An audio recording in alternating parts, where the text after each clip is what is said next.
Assalamualaikum dan selamat sejahtera. Nama saya Muhammad Mikael bin Muhammad Hashim. Saya akan membentangkan pengenalan untuk tajuk kami, iaitu sekularisme.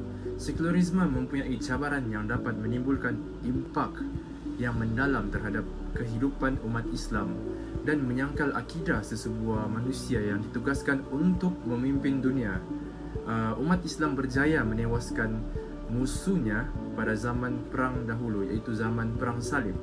Namun terdapat di kalangan kita yang kalah dengan serangan atau ancaman baharu yang berbentuk ideologi dan budaya. Disebabkan itulah masalah boleh diselesaikan dengan wujudnya ideologi asing yang berkesan untuk mengamalkan cara hidup yang bertentangan dengan ajaran Islam. Tambahan pula, ideologi ini tidak akan berkembang jika umat Islam menyadari hakikat diri mereka sebagai hamba Allah. Manakala kepincangan akidah boleh terhasil akibat serangan musuh-musuh Islam yang melemahkan umat Islam. Disebabkan itulah kita digalakkan untuk menuntut ilmu sejarah, kerana sejarah adalah penting untuk memperkasakan lagi ilmu pengetahuan kita pada zaman dahulu. Objektif kajian pertama, menjelaskan kepada masyarakat maksudnya sekularisme supaya mereka boleh mengetahuinya dengan lebih mendalam dan memberikan amaran bahawa bahayanya pengamalan sekularisme ini terhadap kehidupan kita. Kedua, memberikan pendedahan tentang pengetahuan kepada umat Islam. Tujuan kajian ini adalah untuk memberikan kesedaran dan pengajaran terhadap umat Islam tentang pengajaran yang boleh menyesatkan manusia dan memerangkap ke jalan yang tidak benar. Ketiga, melihat pengaruh sekularisme yang boleh mengubah pemikiran umat Islam sehingga mereka berfikir bahwa sekularisme adalah yang terbaik untuk mencapai kemajuan umat. Kelima, pendedahan ini juga dapat membantu umat Islam supaya mendapatkan kesedaran dan mendekatkan diri dengan ajaran Islam untuk menghadapi berbagai cabaran dan halangan dari musuh-musuh Islam. Ketiga, diharapkan agar masyarakat dapat mengambil manfaat dari hasil pendedahan kajian ini agar tidak mudah terpengaruh dengan ideologi Barat. Salam sejahtera saya ucapkan kepada Ustadz Razizi. Nama saya Wilinda Wong dan saya akan membentangkan tentang kajian literatur yang berkaitan dengan topik kami.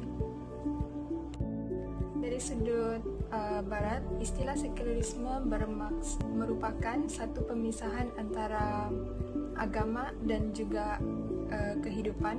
Contoh dari segi politik, pendidikan dan juga sosial. Manakala dari sudut bahasa Arab, perkataan sekular membawa maksud kepada al-ilmania yang berasal dari perkataan ilmu, ataupun dalam bahasa Arab ialah ain, lam dan mim yang bermaksud kepada mengangkat martabat ilmu. Walau bagaimanapun, perkataan sekularisme mempunyai maksud tersirat dalam bahasa Arab, yaitu al-ladinya yang bermaksud tanpa agama, ataupun al-lah akidah yang bermaksud tanpa akidah. Seterusnya ialah faktor kemunculan sekularisme. Faktor yang pertama ialah sistem hierarki dalam keagamaan. Kemunculan sekularisme bermula pada zaman kegelapan di Eropah, di mana berlakunya pendakwaan oleh para paderi Katolik bahawa paderi mempunyai hubungan batin dengan Tuhan dan mempunyai kuasa rohani terhadap manusia.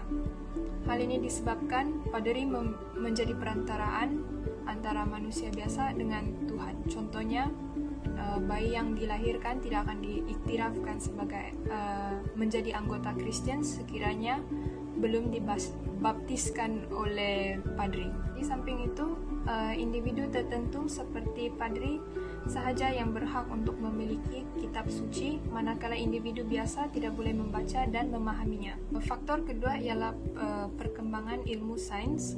Perkembangan ilmu sains telah melahirkan pelbagai ilmuwan serta teori-teori baharu sehingga menimbulkan kontroversi di kalangan gereja. Hal ini menyebabkan golongan gereja dibahagikan kepada dua golongan. Golongan yang menerima serta golongan yang menolak teori tersebut.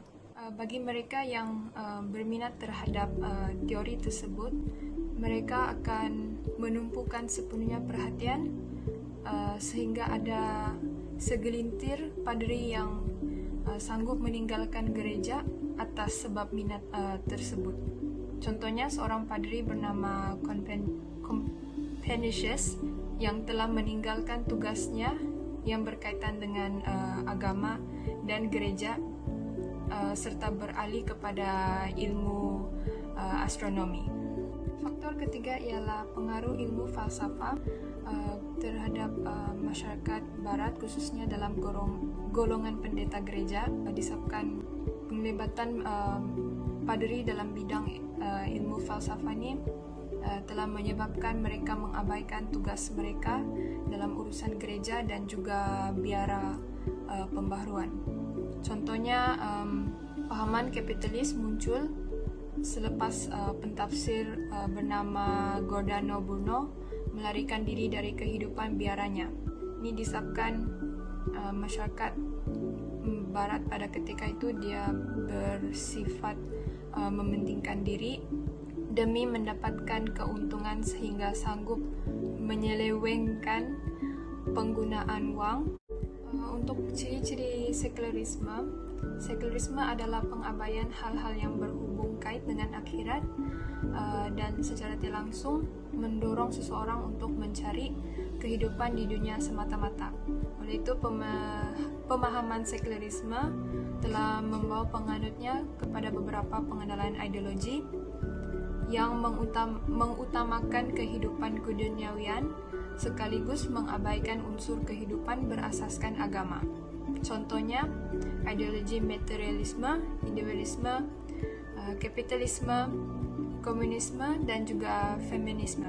Selain itu, sekularisme juga menekankan ciri-ciri kebebasan yang tidak bersempadan. Sekularisme juga menghilangkan unsur-unsur penyucian nilai agama daripada minda dan tingkah laku manusia. Sebagai contoh, pandangan sekular terhadap perlakuan zina sentiasa berubah-ubah abad demi abad sehinggalah pada hari ini.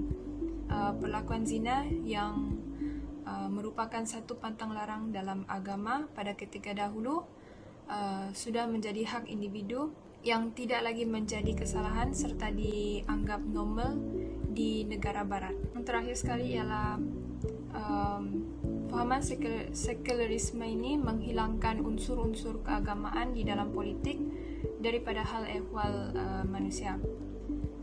Sekularisme mendukung teori yang pernah diungkapkan oleh Martin Luther apabila meminta agar tugas pentadbiran diserahkan kepada kaisar dan membiarkan tugas-tugas agama dikendalikan oleh golongan padri di gereja.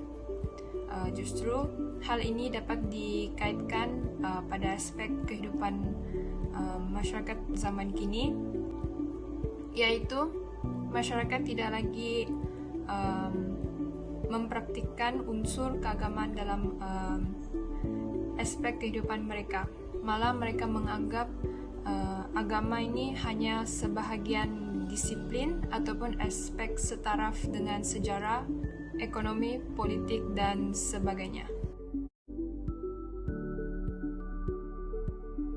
Assalamualaikum dan selamat datang. Nama saya Syafiq Syafi'i bin Kasim. Saya akan menerangkan tentang analisis dan pendapat dari masyarakat terhadap sekularisme.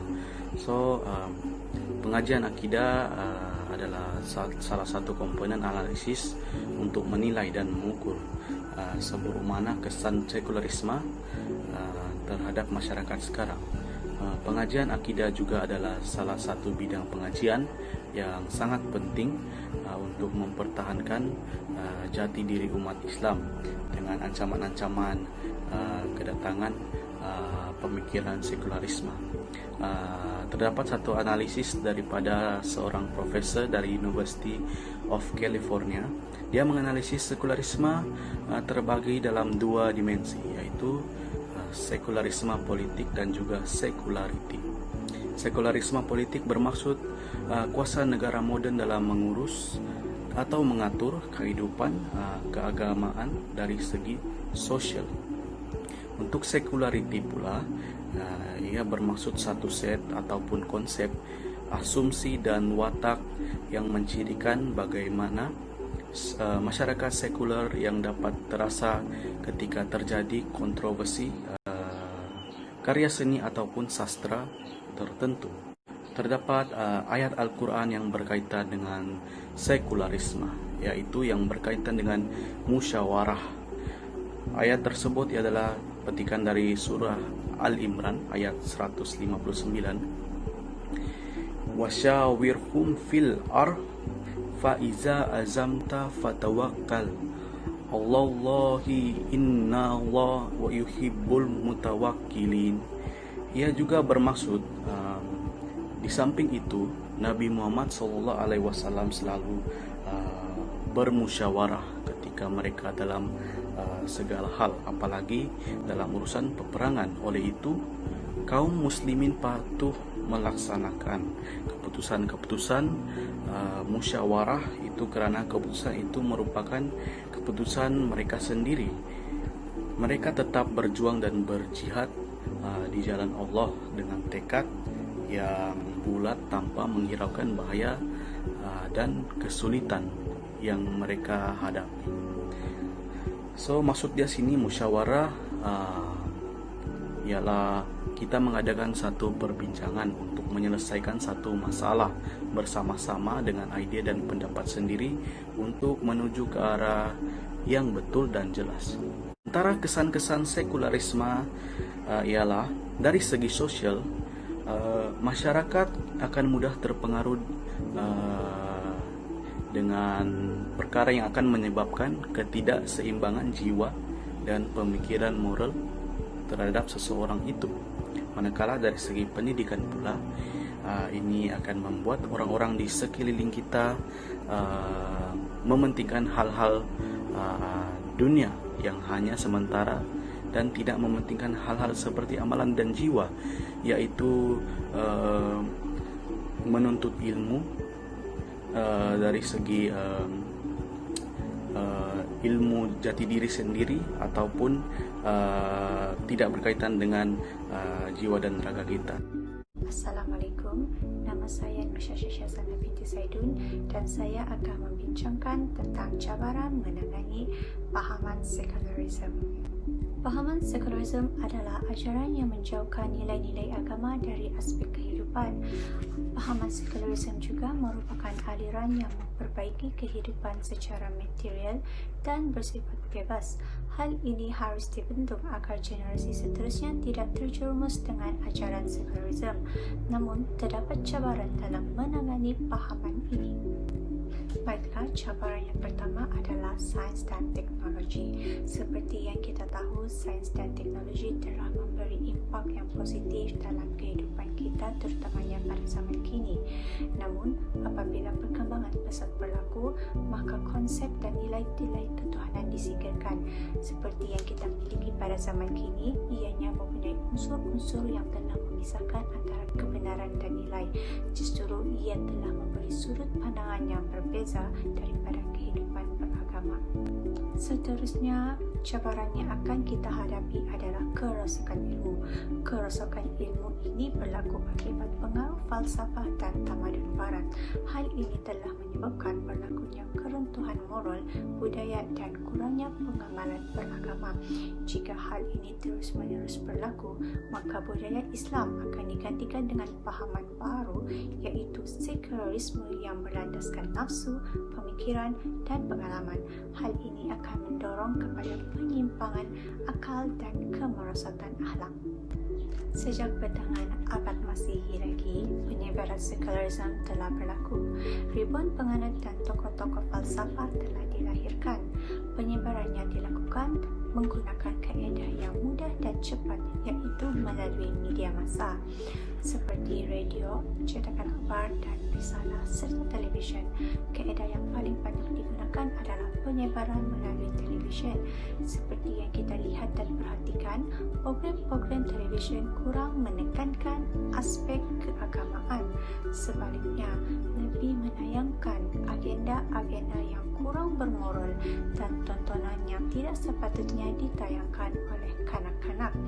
Hal ini boleh merosakkan akhlak dan kemerosotan minda, bukan sahaja kepada golongan remaja dan belia, namun golongan kanak-kanak turut menerima tembiasnya.